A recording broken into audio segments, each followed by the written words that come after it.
what all these different financial services are offering all of us is that you must understand what they mean for you, and you must be honest with what's happening with your own money. A lot of things is about living within your means and being comfortable that this is a journey.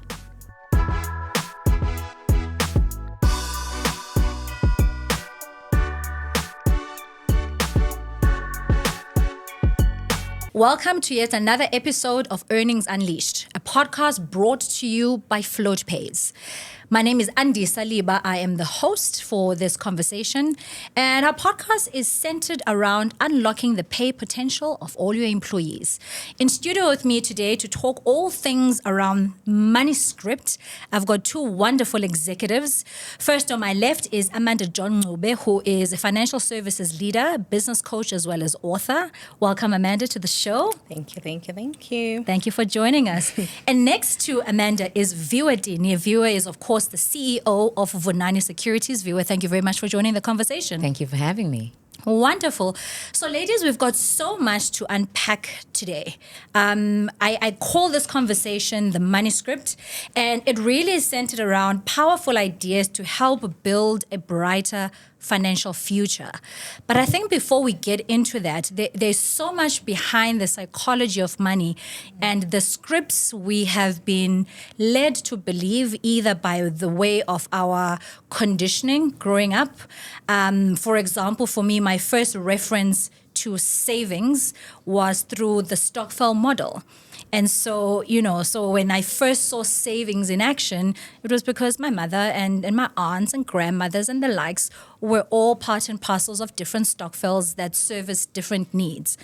But I also recognize and realize that a lot of those money scripts are so embedded in my DNA, and in my formative years really fostered how I construct my relationship with money and how I engage with money.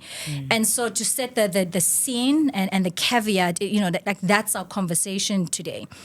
But before we sink our teeth into all of this, perhaps for the benefit of our audience, Amanda, I'll start with you. Won't you introduce yourself? We've got some of your books that are here today. We can talk very briefly around, the literature that you've written, because you advocate very strongly around financial inclusion across the board. Thanks, Andy. I think you've done a good enough, job in terms of introducing me. I think where I'm going to go with it is I am a financial services professional. I have been a financial planner. I've been an advisor. And I am a client to a financial advisor. I have studied financial planning as well. And I think when I realized that I will not always sit in front of clients, I will not always serve and educate and empower and help clients to embed and implement certain solutions, I knew that I had to ask myself the question of what then happens to the experience and the knowledge.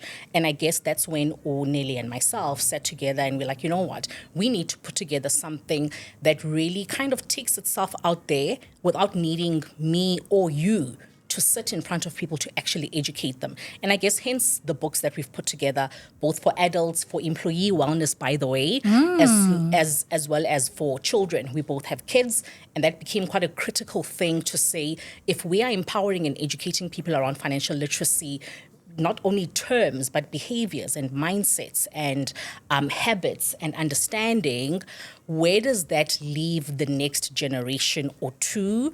And that, for me, became a very important conversation to drive, to say we need to not only educate the adults, but we need to educate the children. And hopefully one day, things like very holistic financial literacy will become a part of our, public education in terms of skills development, because I do believe that financial literacy is a very, very critical financial skill. I love that model of cradle to grave, right? So how do we take people on the journey from when they're really little in the form of children, and how do we start introducing the concept of financial management, money, and how do you engage, in the realm of all things financial practices? So love that. Viwe, I'm going to come to you. You are the Chief Executive Officer of Vunani Securities. For the benefit of our audience, if you can briefly introduce yourself and tell us a little bit more about the work that you guys do at Vunani Securities. Thank you, Andy. At Vunani Securities is a stockbroking firm. What we do is we invest on the exchanges. We do equities investments as well as derivatives. There are different, and as we are conversing, I do understand that some of this language is a little bit specific to specific sectors in financial services. And so as we are having the conversation, we'll unpack a little bit of that. Further to that, you asked a question that I rather enjoy. You asked about the psychology of money and the relationship with money. I understand myself to be in a relationship with money, an incredibly loving relationship with money. Money loves me. Money knows me by name. Money looks for me. Money seeks me out. I've had this language about money since I was 12 years old, which is when my journey with money started. I have been entrepreneurial for a really long time. I started off at the age of 12 with selling sweets and chocolates. And I saw the kind of financial freedoms that gave me. I suddenly had extra money for a budget. I haven't had a budget. I could navigate financial needs. I didn't have to go to my parents and ask for money all the time. By the time I was 15, I had figured out how to get multiple streams of income. Because I moved from the smaller nyana business of selling sweets. Right. I was working elsewhere over the weekend. I was working elsewhere during the break times at school. I think I've always had a thing about money makes things work. And so I need to understand money. So I got into a relationship with money at a really early age. I have been fortunate and privileged to have found myself with a qualification such as chartered accountancy. I had no intention of becoming a chartered accountant. However, life made it so that I am, and all it has done is that it has increased my capacity to learn. It has opened my navigation channels, because if you consider it, a lot of us have rural backgrounds. Yeah. And the way that financial markets in particular are modeled is not so that it's easy to grasp for somebody with a background like the one that we have. Yeah. So being able to navigate and being able to pick up the additional skills as I'm walking my career's journey has put me in a position where I believe I have privilege. And so I would like to be able to use that privilege to be able to educate as many of people with backgrounds similar to myself as I possibly can. Yeah, I love that, and I love the recognition of understanding your position of privilege, because we don't candidly talk enough about that. And how do we take our privileges and to repurpose them for, I think, the betterment of society. Absolutely. Viwe, you opened the vault so boldly, so we're diving right into the conversation. And I want to start with Amanda, because Amanda, you've given the theory language. And I think particularly in a society and in a country where we have such diversity in terms of language, and yet more often than not, the language of business is English. And so for those who have to oscillate and code and decode, some things may not be as simple as they may seem. What do you think is the power behind language? And I think deconstruction of language as it comes to financial literacy. We're diving right into Viwe's vault. I like that, because growing up, I think you guys will be familiar with this. In school, teachers will always say, just kiss. And you're thinking, kiss, and they say, keep it simple, stupid. Yeah. Don't try to be overwhelming. Don't try to sound smart. Don't try to share knowledge and educate people and empower people and forget that you actually literally need to meet them where they are. Yeah. So language for me is very important. And the way we wrote Incwadi Zethu was so that any person who reads it, really you have to be familiar, I guess, with English, as opposed to you come across certain things where you even need a dictionary. Right. You shouldn't really Jargon. need a dictionary. Yeah. And I love what you've just asked about the language, because Uneli and I are actually writing a Christmas series. Ayam specifically is going to be in Xhosa. Beautiful. Ayam is going to be in isiZulu, because we understand the importance of educating and empowering children, especially in this particular conversation, and that many of them don't even know how to read English, Yeah. right? Many of them are going into those rural schools still. Yeah. And we're saying, well, we can reach them where they're at and we can convey the messages and the education in such a manner that they can understand it and a manner that they can enjoy. So in addition to the books, we actually digitized the kids' book into Beautiful. a gamified platform called Moneyland. The reason we did that, and my son, who's now 11, Yes. back then 8, is the voice of Randy in the digital platform. And the reason we did that is because I strongly believe that children learn the way that accommodates each of them. And each of them is so different Yeah. that if you think bazawufunda ngencwadi, you're very mistaken. Some of them learn a lot more by touching things. Yeah. Some of them learn a lot more by seeing things static and in movement. So we kind of took all of those different concepts. I mean, when we wrote the kids' book and then digitized, I was like, oh, I wish I really understood children kakhulu. Right. Not only from being a parent to 2 of them, but really and like how their brains work so that we can package these tools in such a way that they just get it. Yeah. So we've got board games, we've got the digital platform because we truly, truly believe that abantwana also learn. You might be speaking English, but maybe for some, English must be funny. Yeah. You know, for some, it must be very serious. Yeah. You know, for others, it must just not make sense. It's Right. fine if it doesn't make sense to me, but I get it. Yeah. So we try to really incorporate all of those things because we believe in the language. And sometimes I think language isn't only written and spoken, it's actually also seen. Now we're at your adulthood, Yeah. you still learn by seeing certain things. You still learn by experiencing and feeling and touching certain things. So I think those are the things for me that incorporate the term language. I think it goes beyond words and terminologies and speaking. You know, I think it's about so many other things. Yeah, I love that so much because you're quite right?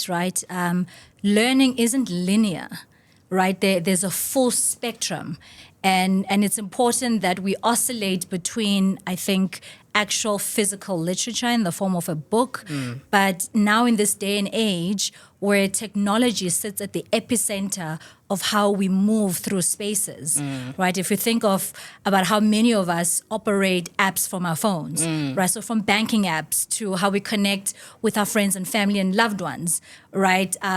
So technology.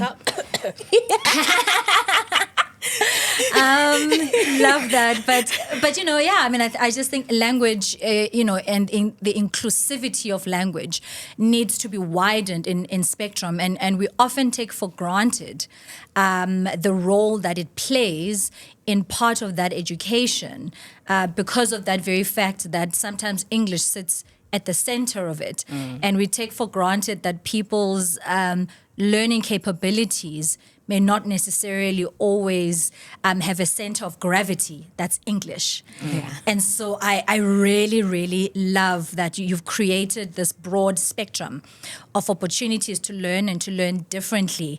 But really language, and in the inclusivity of language needs to be outside of the comfortable norms.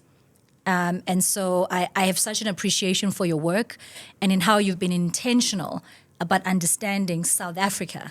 And I think Africans at large and our ability to digest information in different formats. Viwe, I want to come back to you because you've led us down this rabbit hole so beautifully, and we're here now.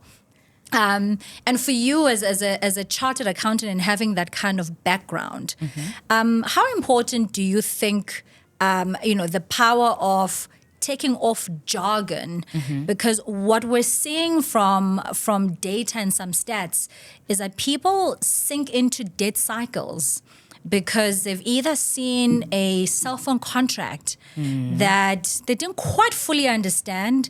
It kind of sort of made sense because of the excitement of acquiring this, this gadget or asset. And maybe in oblivion, they sign on the dotted line, and then they wake up 6 months later, and you can't believe the repayment terms, or even otherwise the application of interest on that debt. What are some of your thoughts around how can we deconstruct a lot of the financial jargon as someone who comes from a very complicated world of finance and language? So I love what you said about bringing it home. And mine and my concept, in as much as one can try and simplify the language.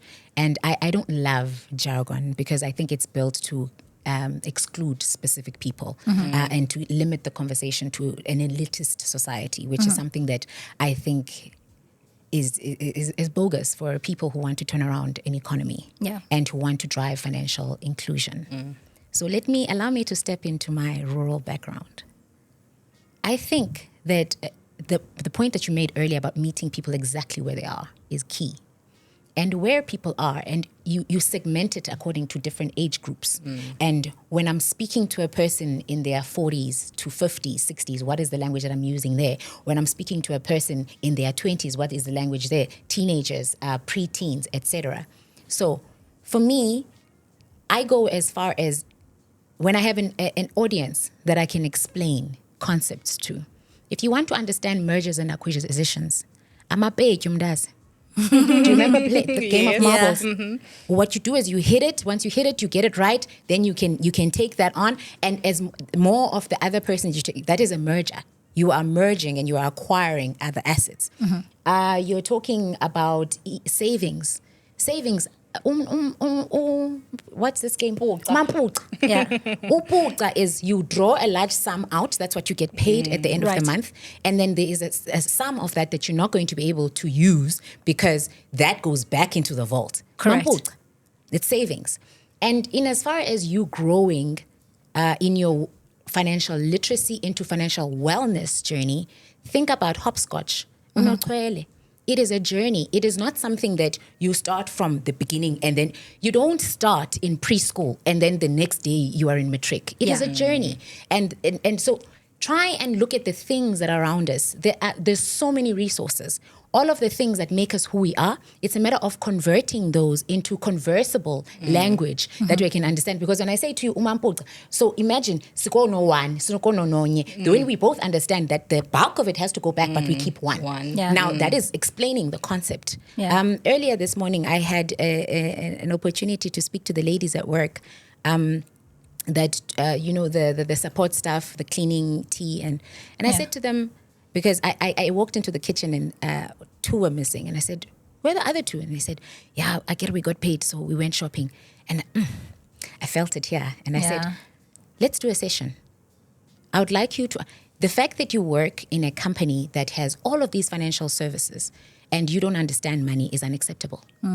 I'm going to organize a team and we're going to unpack what it is that Vunani Securities does, what it is that other institutions do. You spoke earlier about Istokvel. Love that concept. Yeah. But the thing about it is, as brown people, we keep it at 12.5. We collect the money and then we buy 12.5 at the end of the month. But now imagine this. Give it some heels. Give it a little bit of lipstick. Take it further. Still have a Stokvel, right? But instead of buying 12.5 at the end of the year, throughout the period of the Stokvel, say it's a year, you are seeking out investment opportunities. You find credible stockbrokers like Vunani Securities. You find credible stockbrokers and you trade. If that's not comfortable for you, you get in your personal capacity, unit trust. But there's a lot of segues into the world of financial services. And I think what we need to do is perhaps take a step back from trying to force that down people's throats, this jargon that leaves everybody confused, but speak to people where they are and use concepts that they are familiar with that will help them understand the concept much easier and much quicker. I love that so much because it is really true and I think it resonates. July in South Africa is deemed to be National Savings Month. And there's been a big call out on a national level to encourage people to save more money, to be mindful of their futures, to set themselves up in the form of emergencies. And I think, of course, we know that we're not great at savings as a nation. What are some of your thoughts around how do we encourage people? And I'll start with Amanda to start actively saving. And so how do we evolve from maybe basic concepts like a stokvel, right? And evolve from a food stokvel to maybe a life-saving stokvel. Like, I don't know. I mean, I'm sure there's different variations out there. But, you know, where's a good, simple starting place? I'll take it back to where my parents started with us, you know. Piggy bank. Exactly. You know, with the darker blue bank, which my parents banked with forever. One of the things I can't forget is the smell of the bank. Andingena no my mom or with my dad. And it's them going into what I now know was a financial advisor's office at the bank. Yeah. So bangene, and every time my little brother and I walked out, they would always give us the little blue teddy bears. Yes. Where we could keep money. And I remember money those. did we keep. People still do it differently. I believe I don't know, it just brings a different sense of commitment because you see it. Yeah. And I always say, and I mean, when we launched Moneyland, we launched it with little cute wooden houses that were actually a piggy bank, but it was the money bank. I mean, the house bank, right? Because abantwana actually want to experience and feel that achievement and even hear the coin, like, like imali yami is in, you know? And then now they've upgraded to wanting to put notes there. So I think to your point around you go back to Obuta and all of these things, it's true. It actually starts there. Yeah. Yes, those kind of things like the stokvels have actually slightly become upgraded. Abantu now are starting to save together as siblings, as friends in terms of probably helping each other to buy or to have a deposit for property. You know, so that might mean a much longer term of savings. Yeah. So some people still prefer to save like that and not necessarily formalize it. Does it have advantages and disadvantages? Of course, it always will. But I still go back to the point that the more people understand why they're doing what they're doing and they can stick to the term that they've committed to and they know what the end result is going to be, the more people are likely to actually stick it through, you know, because they've got something tangible. And I think that's why Abandube to still enjoy the stock felling, because niateta all the time. You get and to it's a see sense each of community, other. right? Yes, you get to see each other. I mean, not to say with your planner, you're not going to engage, but of course, you're not going to engage as much as you're going to engage with your buddies if you're all saving together. So there's that thing Abantu want to enjoy about the journey of money. So in the books, we actually have quite a lot of games. Believe it or not, we've taken the concepts of true or false.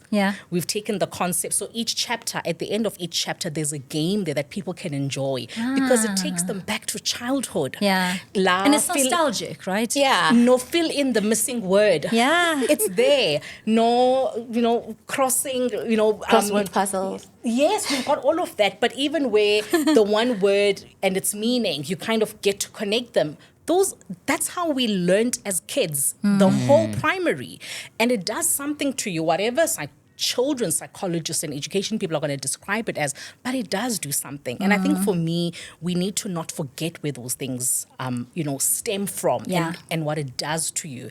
So I think taking it maybe like into the more formalized financial planning world, I think even financial planners need to start engaging people in that manner. Which is again taking us back to meet people where they at. Remind people why they're doing this now new thing. Not all of us had parents who sat around a table and spoke about money. Not all of us had parents who went into a branch and their financial advisor gave them the money bank.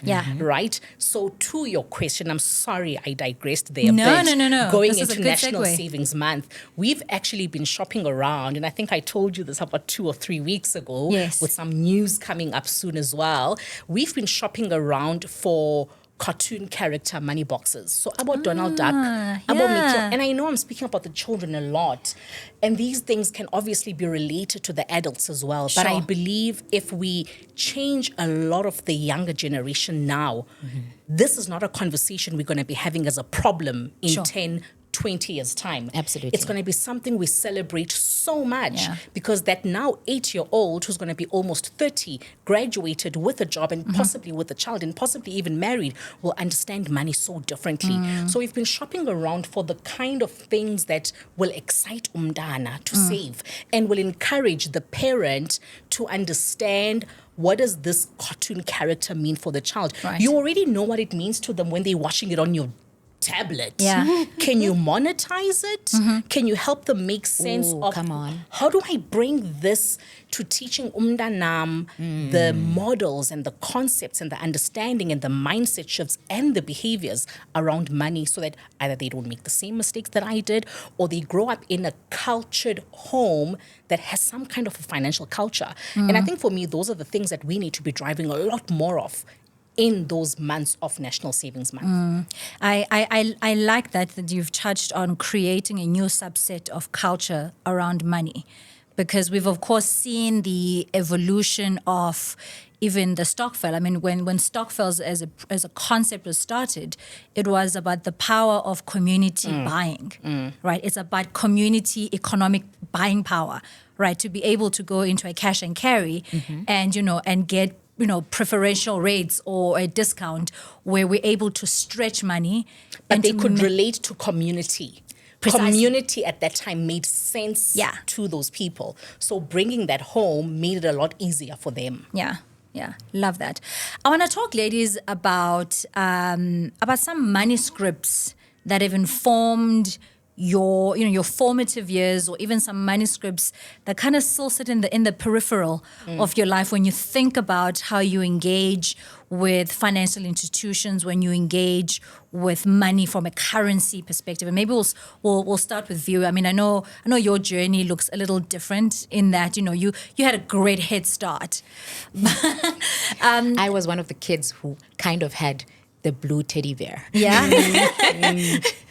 So, I mean, if you look back now and reflect, like, what do you think have been some of the manuscripts that have held you in good stead? So if you look at where you come from with that sort of landing and background to where you are now, where you are a chief, executive officer of an FSP, right? How has that growth and that journey been the last couple of years for you? The last couple of years? Look, I think I said earlier that, first of all, the psychology that I have with money is that it's a relationship. And I think because you're using all these big titles when you're talking to me, you're talking chartered accountant, you're talking CEO, people will assume that I speak like that because it's a function of the position. No. A relationship is a relationship. Sometimes things go well and sometimes things don't go well. My standpoint where money is concerned is that it's just we're going through a rough patch right now. Right. And that things will come right. So I don't want people to look at people and say, listen, people have problems that are the size of their lifestyle. Everybody's got, I think you were a little bit unfair to me because I do want to have something to say on the savings, but we'll come back to that. But in as far as the scripting is concerned for me, I having learned early, things like you don't eat capital. At the time, Yeah. Because once you eat the capital, you won't be able to go back and buy stock because I know the prices that I get my sweets at the sweet shop where I get my sweets and my chocolates. So I understand that whatever my spending is for the month, I need to make sure that the amount that I have reserved for the capital is there so that I can keep the wheel churning. Sure. And I think it significantly helped me in my entrepreneurial journey because I do understand myself to not be a person that loves sitting behind a computer and pulling up spreadsheets necessarily. I love being able to read that information and understand it and use it to direct the business, use it to be able to derive the strategy. But in the grander scheme of things, really, if you think about it as a relationship and understanding that relationships go through tough times, I think you will have a lot more discipline to it and you will be less pressured to try and come out looking like Amanda. If Amanda's got the next expensive car, the next expensive bag, which I think is a very silly thing. I don't understand why people are buying bags in the first place when you could be buying assets that are making money for you. Yeah. If you'll allow me, I'd like to touch a little bit on the savings. Savings. This is what I always challenge people to do. Please, tonight, and I know it's not a pleasant experience, and for those of you who will not have access to your bank statements tonight, please tomorrow morning, get 3 months bank statements. Have a look at your spending habits. Have a look at who you are. And have a look at what you'd like to change. Have a look at who you are today, who you'd like to be in a year's time, who you'd like to be in 2 years' time, and what are the changes that you need to make. And I always start the conversation at savings. And once we've got that in check, we understand, okay, there's this thing called a budget. It's an instrument that's built to keep me in the black, because being in the red is not what I want to be. Yeah. So then once you have that, then you are comfortable, and then you can start venturing out and asking questions about investments. You spoke earlier, the both of you, about the stokvels and the community of it. I have also come across some conversations where there's that conversation about the envelopes. Those are all beautiful concepts, and they were okay for a time when we didn't know better. Now we know better. And people such as ourselves, the three of us in this conversation, we have a responsibility to get the people that don't know better still out of that condition where they don't know better to a place where we understand better. So you spoke about the community of stokvels. The thing about if you do continue stokveling, you still keep the community, you still meet, you still have where you get to hang out with your girls, your friends. But now what you do is you invest those funds. Now you have opened yourself up to different forms of income. You've got dividends that can come out of that, which if all we're doing is we're giving each other, say, 1,000 rand a month, at the end of the year, we're going to have 12,000 rand. Because that's the math of it. However, when you start putting in now the intricacies of being in financial markets, what you're doing is you're also grabbing onto more income. You've got dividends, you've got the yield of what the instrument is that you are invested in. You've got financial advisors that you can chat to, and please don't be afraid to make use of the financial resources that you have at your availability, at your fingertips. If you've got a bank account, you can call up the bank and find out what are the options that are available for you for savings. What are the different interest rates that they have, because they normally have different pockets. I spoke a little bit about the envelopes. I'm not angry at the envelopes, but let's bring it to a place where it can actually attract more income for you. It can do something for you. Money must not sit. Money must work. Money is your employee. You have employed it. Its job is to do what you are asking it to do. That's I it. like that. That's it. When you come out of and that's how you bring it back to the discipline, because I know I said money is my life, but also we get to a place where we're like, galuksis.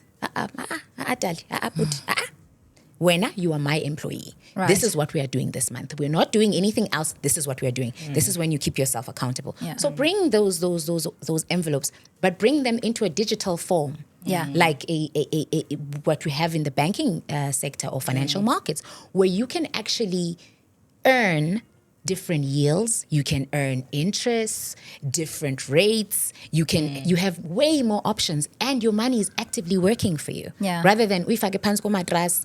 If you're lucky and nobody broke into your house.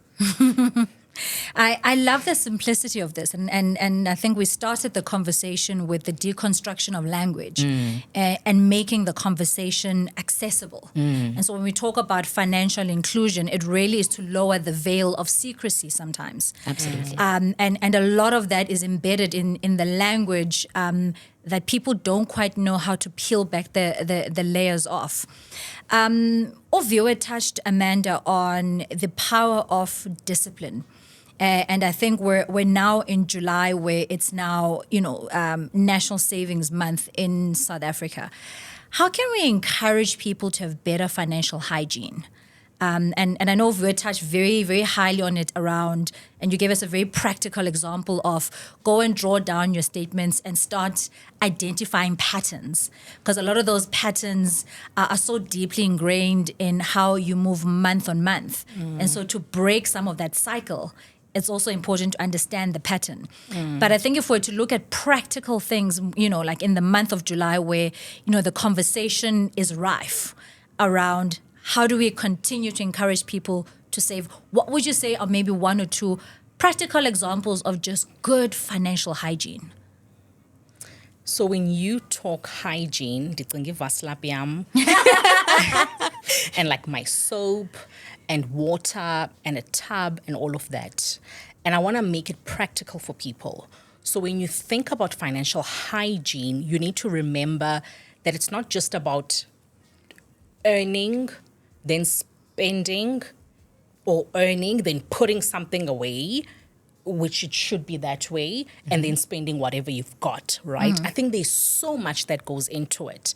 And I'm a mindset person because I like for people to be realistic with their current situations. Yeah. Iyafana nento yokuba Andy uthi you're going to clean up yourself. Well, if you don't have the water, it's going to be a bit tricky. If you don't have the bathtub, it's a bit tricky. If the soap isn't there, or your face cloth or whatever is not kept in a healthy, state, mauvasa doesn't do much for you. Yeah. So I do believe people need to get their finances to a healthy state. And I think one of the things I can highly, highly recommend, be honest with yourself. Yeah, when I play National Savings Month, be honest.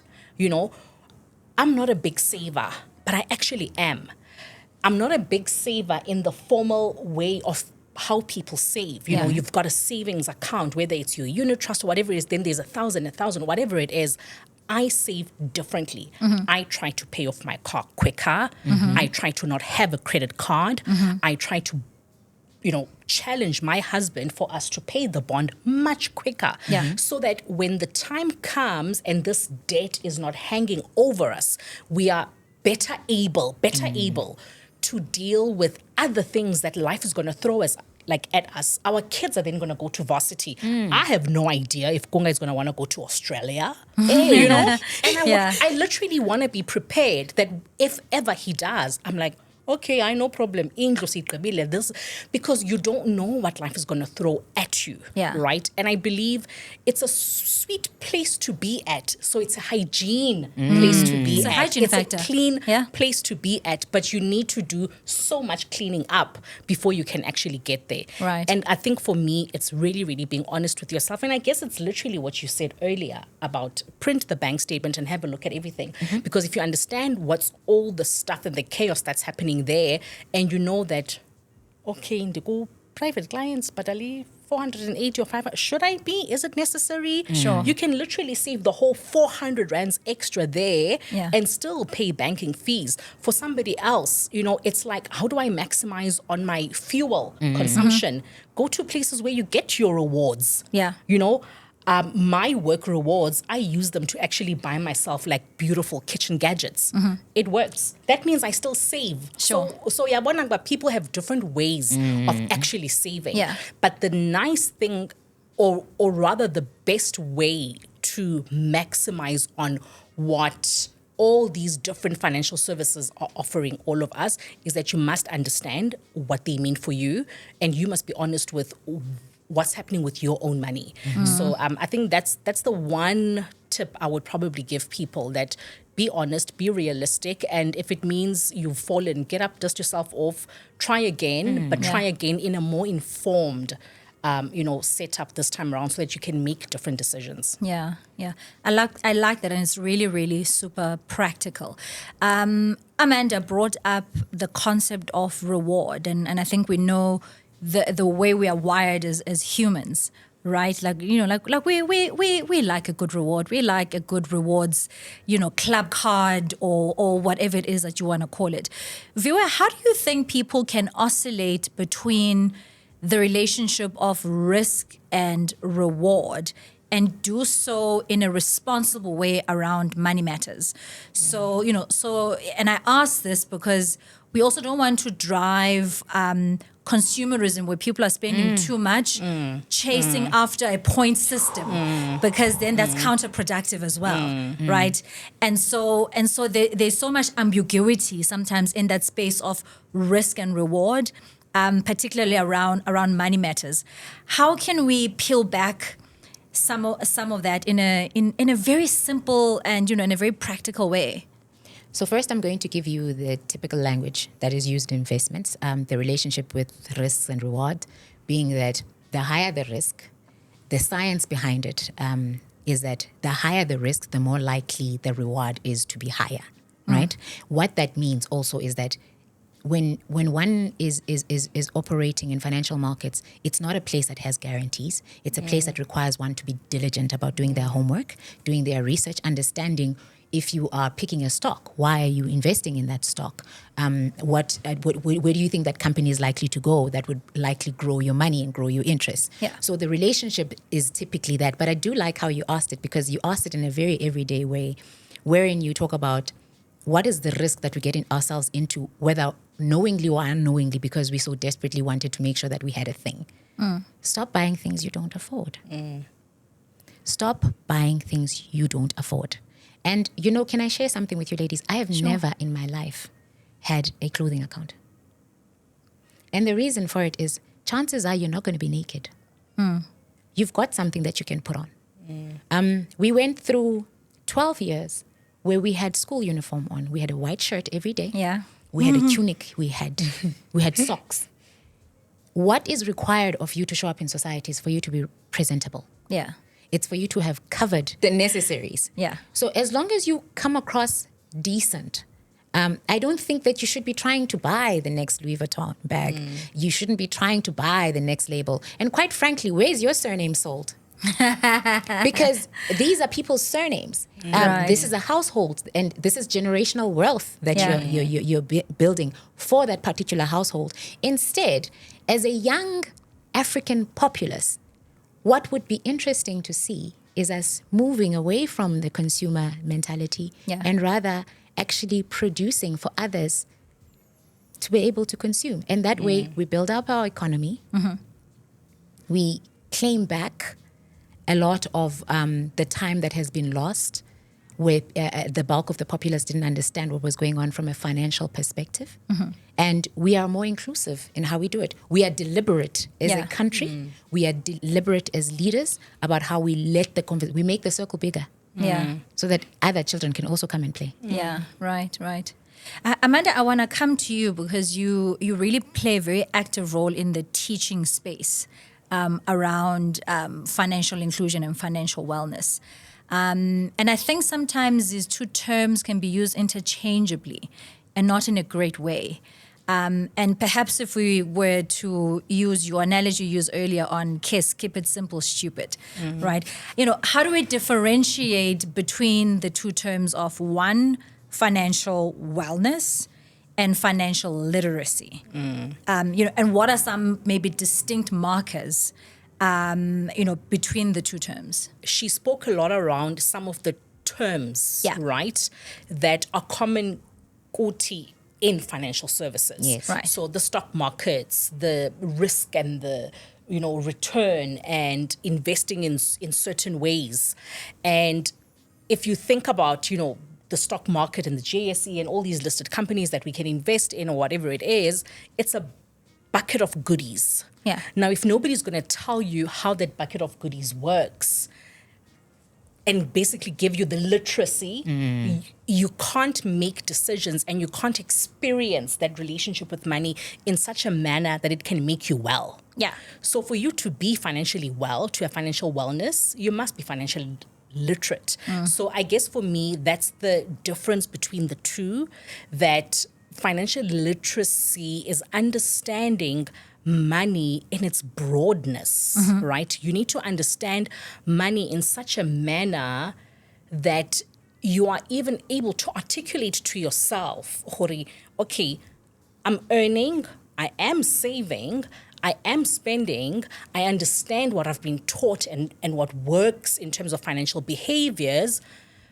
But if I bring it really to holistic financial planning, do I understand that if I get disabled and I can no longer work, something totally changes with my finances, then I'm no longer financially well?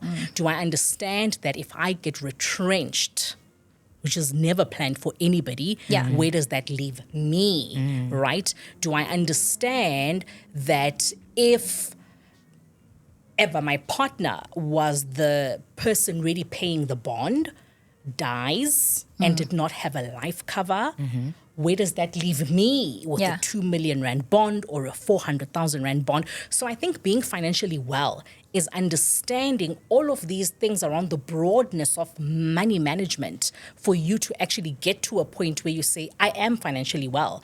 I know what risk, even if you're not doing certain things, I know what risk I'm putting on myself by not saving, by not having a life cover, by not having income protection, by not having a car insurance.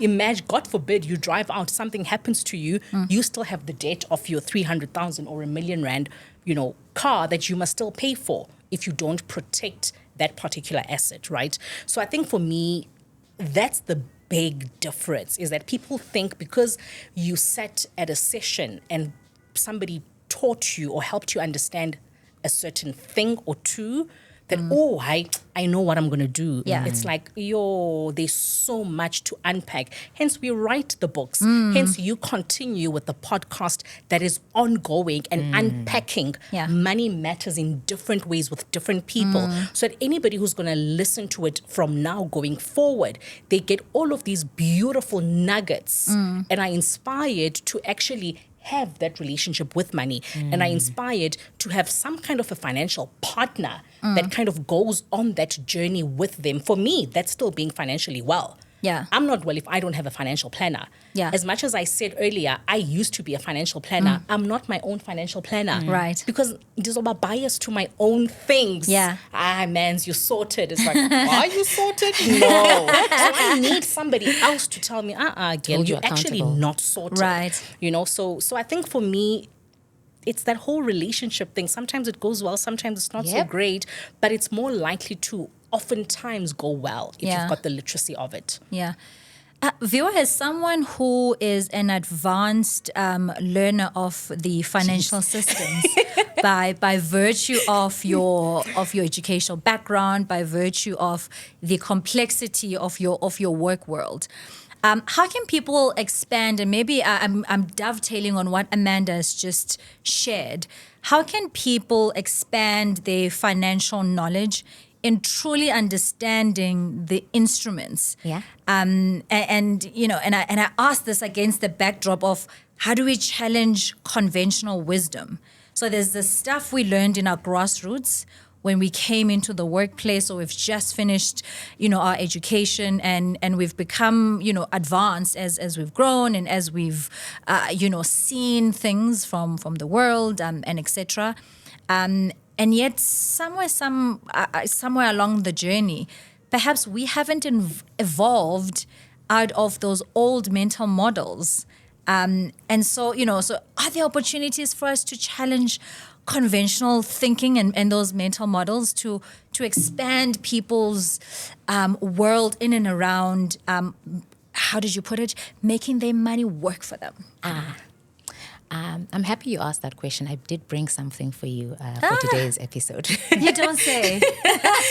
I like surprises. So I'm going to direct you to a tool or a place where you will have significant information that's really important, that will demystify a lot of these concepts and a lot of the jargon that we use earlier. We were talking about financial markets, when we were talking about risk and return. Go onto the JSE website, click on For Me. After For Me, there will be several options that are available. Thereafter, you go Learn to Invest. That'll take you to a library of information that'll teach you everything from the basics. What is a share? What is a shareholder? What is a derivative? All the way to the more sophisticated terms, and for the more sophisticated learner or person who's journeying along their investment journey. So that is a wealth of information that the JSE has been brilliant enough to put together so that it's easier to have conversation with people about what it is and how to make it more inclusive, financial markets more inclusive. They're modules, and so they're built like educational modules.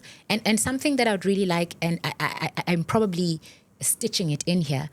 Something that I'd really like to convey to your audience is that please have no shame about money. Have no shame about not having it. Have no shame about not understanding it in a way that you believe is sophisticated. Learn, open yourself up to opportunities, be curious. Do not be ashamed of being a certain age and not having certain language bedded down. It's okay. There are specialists in specific fields specifically for that reason. Yeah. You are brilliant and amazing at what it is that you do, and that's okay. And these are the tools that are available. And we've got podcasts like these where people such as ourselves come together and have conversation in an attempt to demystify the language, the psychology of it, and to make it feel and look like something that is tangible and something relatable. Yeah. I love that. I love that so much. I think if we think about generational wealth building, I think a lot of That's us my language. on this sofa where we've been privileged enough to be the first, right? So the first to, pass the matric, the first to get an undergrad, the first to get an executive job before a certain age, and the list goes on. And I guess my question, if we bring it back to National Savings Month, and I think the psychology of money, what opportunities, I'll pose a question to both of you.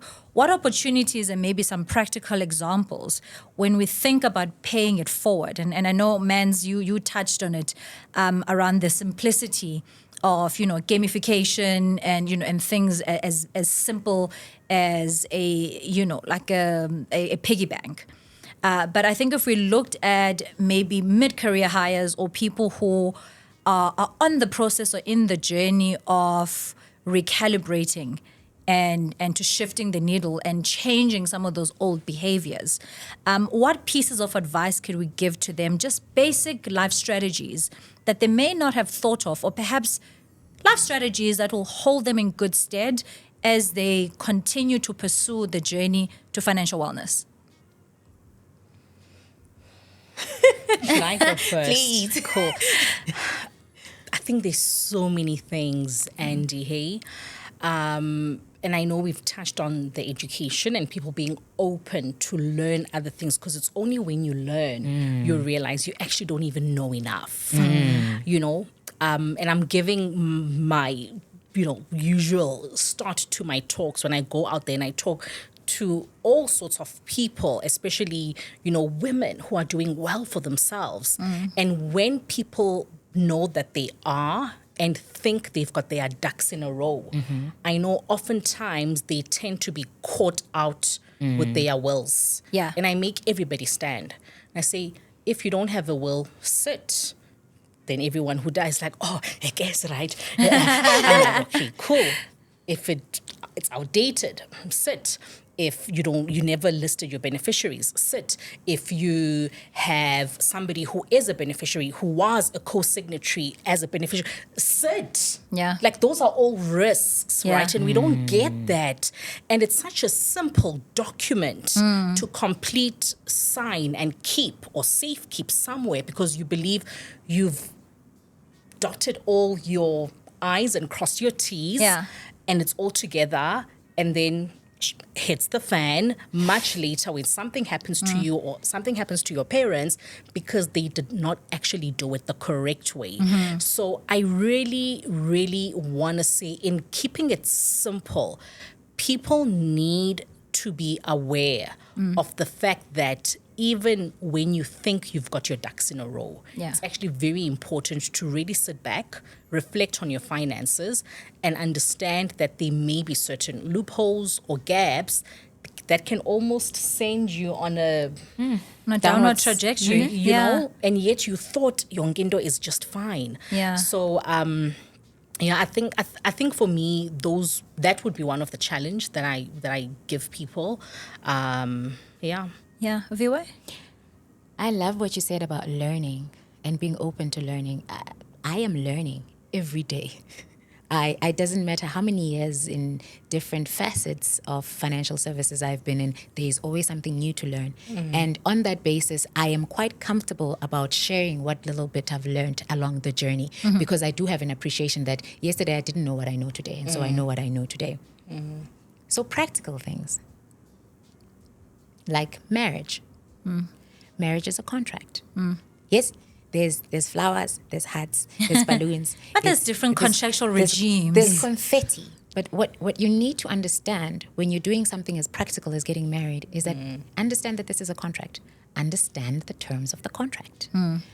Once there is a death, there is a divorce, there is a lifestyle change of any sort, the terms of the contract stand. Yeah. You spoke earlier about if and I wanted you to go in, and I was like, oh man, why is she just floating at the top? You spoke, because I had a conversation earlier with the wealth management part of the Vunani group, which is Verso. So I was chatting to her earlier today, and she was talking about, one thing she's always asking me, and I think it's to your point, Andisa, of the psychology of money. This lady actually came into my office and she sat down and she said, I'd like to understand how brown people relate to money. There's certain concepts that I don't understand, like why are you guys so hectic about having cattle?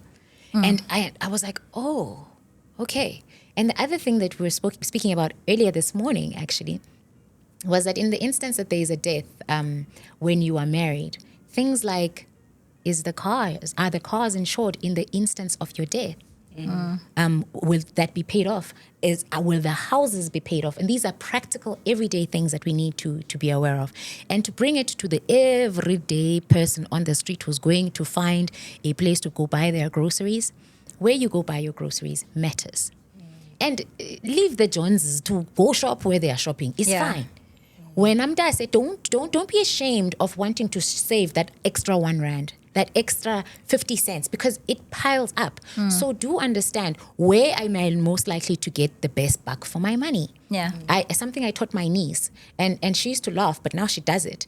And it's quirky and it's nerdy because, look, I didn't enjoy having to study maths, so I figure I must be able to use it because I did have to do it. Right. So when I go make purchases at the shops, groceries, I calculate how much it costs per gram. If it's in grams, if it's liters, per liter, so that I understand which one is the cheaper option. If I do, in fact, go bulk buy, are they, in fact, giving me a cheaper price? Or would it be better off for me to buy 2 of the same size because it will give me the same size, but I will have paid less for it? So it's everyday, simple things. It's not allowing peer pressure to scale you at all. Don't be bothered. Yeah. Understand who you are. Understand that your worth is not determined whether you're male or you're female. Your worth is not a function of how much money you have in the bank. Absolutely. Do learn financial literacy. Get to a place of financial wellness. Do get yourself a financial advisor. But do understand that who you are is not a function of the label that you're carrying. It's who you are.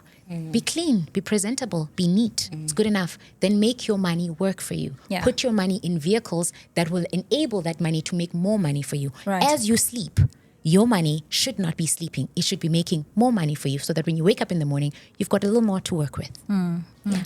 Can I please add to Yes, that? please. I just want to give your audience an example, something that works for me, right? And I think so many of us, because we get busy, you realize, it's very difficult to go to those stores that you were talking about to go and get your groceries.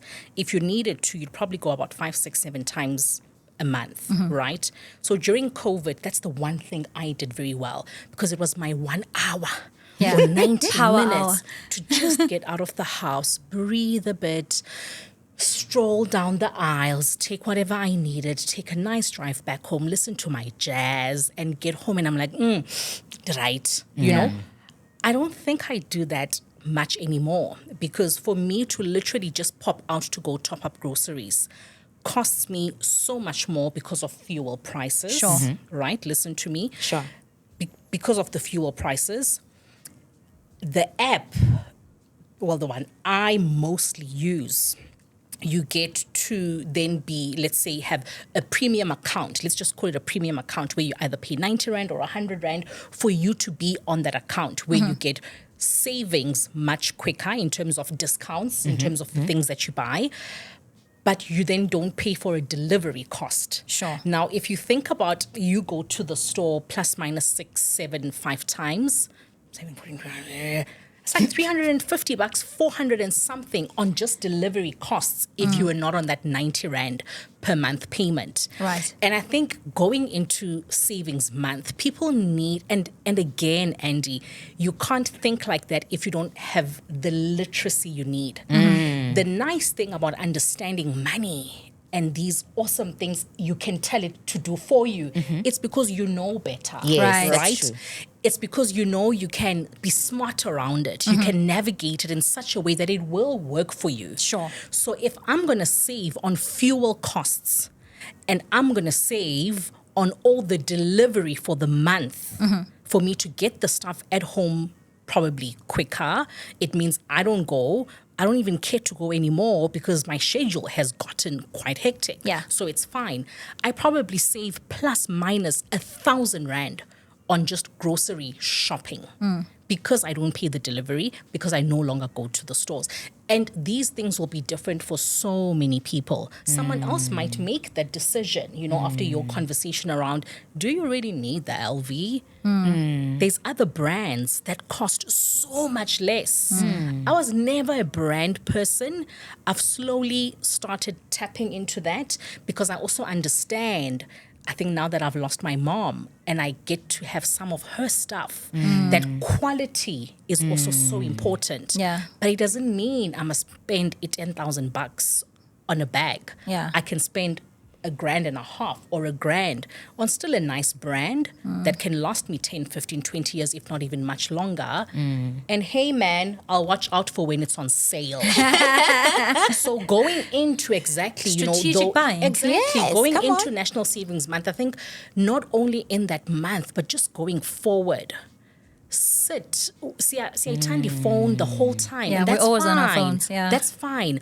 But I feel also use it in such a way that it can give you some benefits that you otherwise wouldn't notice. Sure. So Mina, I love putting things in all my different carts for shopping. I will not buy until it's on sale. Right. I will not spend $3,000 if I know I've spotted it at 1,270 at some point. Yeah. Because I believe I know better. I Yeah. know after 2 months, demand for it will have dropped. Yeah. Therefore, the prices will drop Yes. so that it can get us Yeah. to, for us to want it even more. Supply, demand, the economy, Yeah. all of those things, So I think people just need to play around with money, have that fun childhood relationship. Yeah. But for you to be smart with it, you need to know exactly how it works. Correct. Monopoly, the game of Monopoly. I found that it was actually also something that teaches a significant amount about investing in properties. You've got people paying you rentals. I find the game fascinating because I find that the educational value of it is far more than the fun aspect. But I'm perfectly happy to pretend with the people that are having fun. Having fun. What I would like, if you'd allow, Andisa, what I would like to challenge your audience to do, in particular the females, because we don't use this language. Because I don't know, it's like we are damsels in distress. Legacy, Yeah. generational wealth. Let's start thinking like that. Yeah. Let's start building that for ourselves. Most women love themselves some clothes, some handbags. How about you figure out if you were to do a line of your own? What are the economics of that industry? What does the import-export look like in South Africa? Where can we plug in so that we become less of the people that are just there to be consumers, but we create, we produce. I mean, we're the youngest population. This continent carries the youngest population. And as a result of that, other continents are exporting us. Correct. So rather than having this brain drain, sit together, figure out how to create wealth in our small circles and have those circles grow so that we can make the circle bigger. So let's go do that now. I want to take the conversation back to the workplace. I mean, I think the three of us here are leaders, and we've managed teams and people over the years. What role do you think as leaders we play in fast tracking some of these conversations for the people that we serve? Because if you look at our role in the workplace, how we're coaches, we're teachers, we're advisors. And I know Viwe used an example earlier with administrative staff in her business. And maybe I'll come to you, Amanda, just around, the active role we need to play in the workplace in creating spaces for these conversations to organically happen, where we start seeing that shift and more people saving. I think it's great that we can hold space for that conversation because we have the language and by and large we have the resources or proximity to resources. Perhaps, maybe let me use that.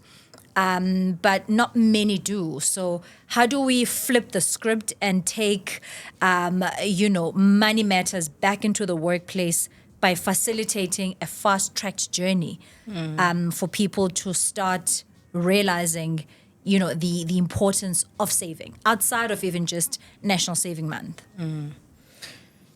I think that's such a tricky one because you need different layers in that corporate environment, right?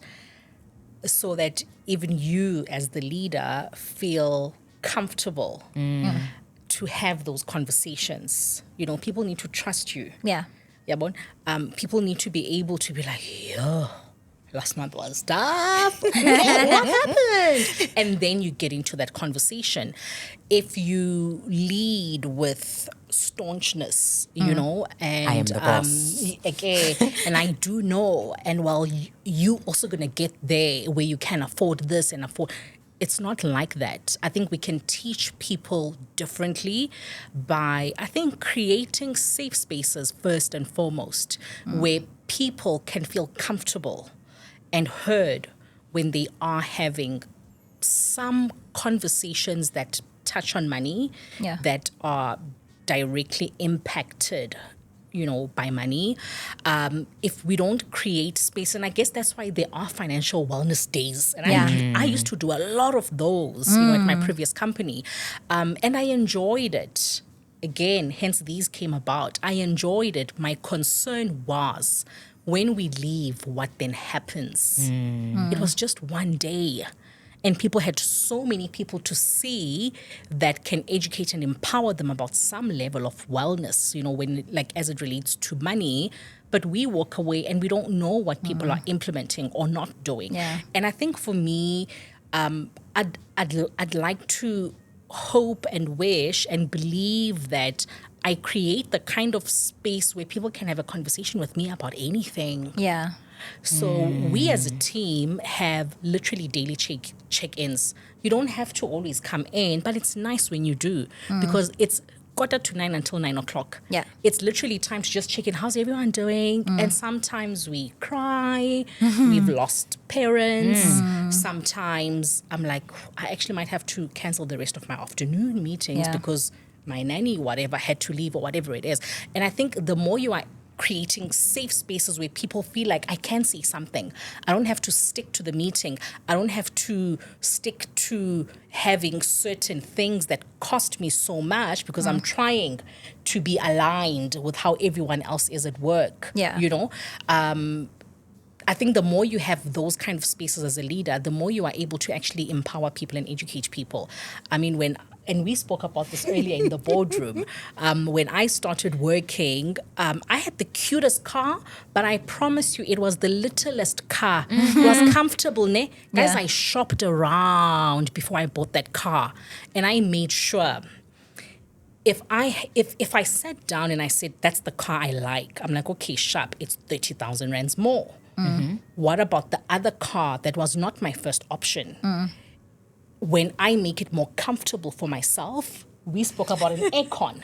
If that one, though, does then come with the aircon, with the electric windows, with a USB, Bluetooth, or whatever it is, does that make me comfortable? Yeah. Does it mean I need to drive that specific car, which is more expensive? And I'm saying this to the younger employees out there that we are also taking care of and grooming and mentoring and working with and developing as well, to say you really need to take your time in doing things. Yeah. It's You very need to important. take the time and I think listen to other people and how they've done it. If Yeah. nobody asks me, you will think I've always been I love comfortable Sure. cars. Right. I actually always have because my dad loved cars. My brothers love cool cars. So I grew up being in that kind of an environment. Yeah. But does that mean when I start working, I must get myself the comfortable car?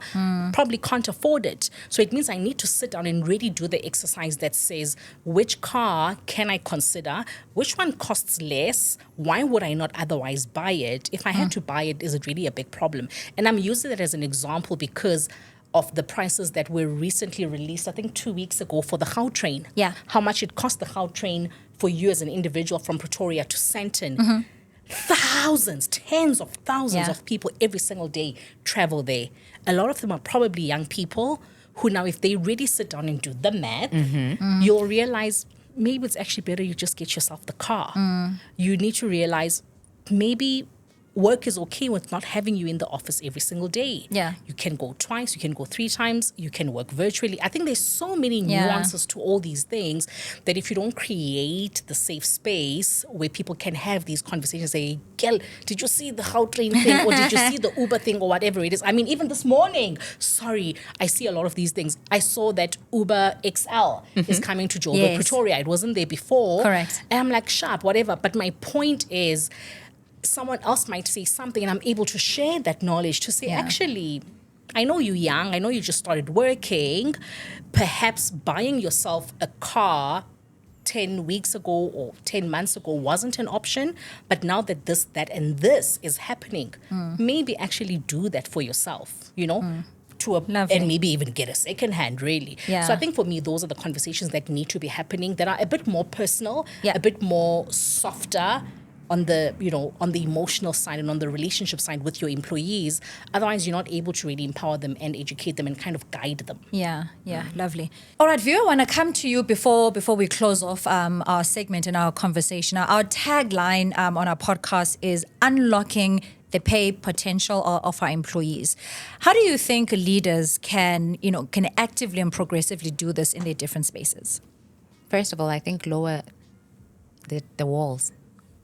Be more relatable to the people that you're working with.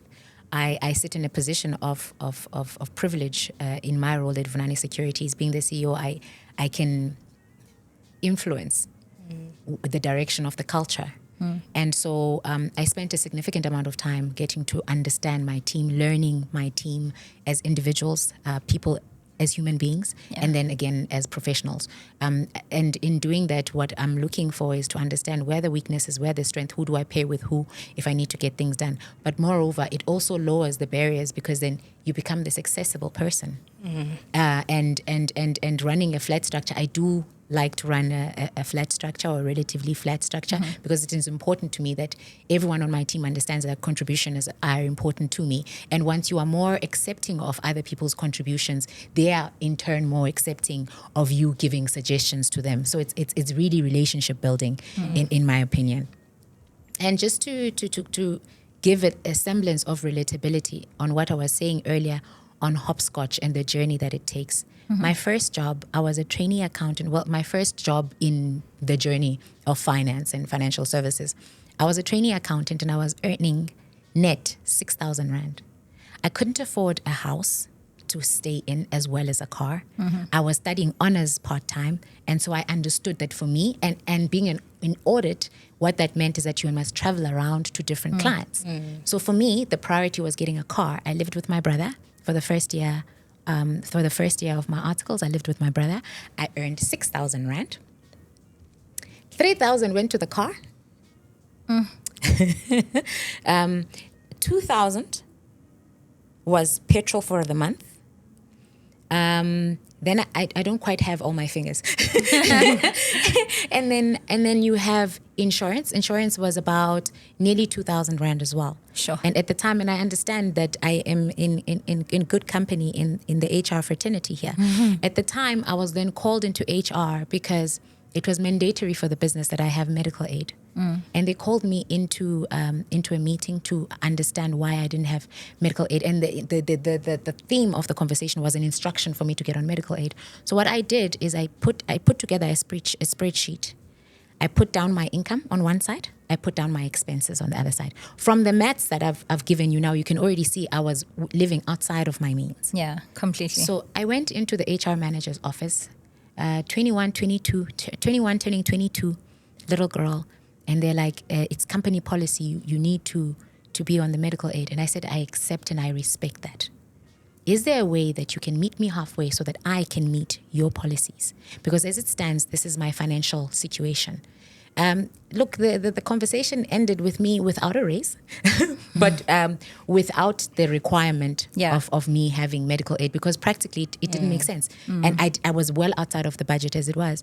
And so I used to go to, there's a clinic in Sandton. When I was sick, I used to go to the clinic. Yeah. So it's about, a lot of things is about living within your means and being comfortable that this is a journey. And it's not going to happen overnight. You're not going to get to the place where you are earning the executive salary. And even when you are, sometimes there's challenges there too. Yeah. Ladies, I want to thank you so much for your time and for allowing us to lean into your wisdom. I think the conversation around the manuscript and how that needs to evolve as we evolve as leaders and as people in the workplace needs to go on that journey with us. This has been such a wonderful conversation. I've certainly learned a lot.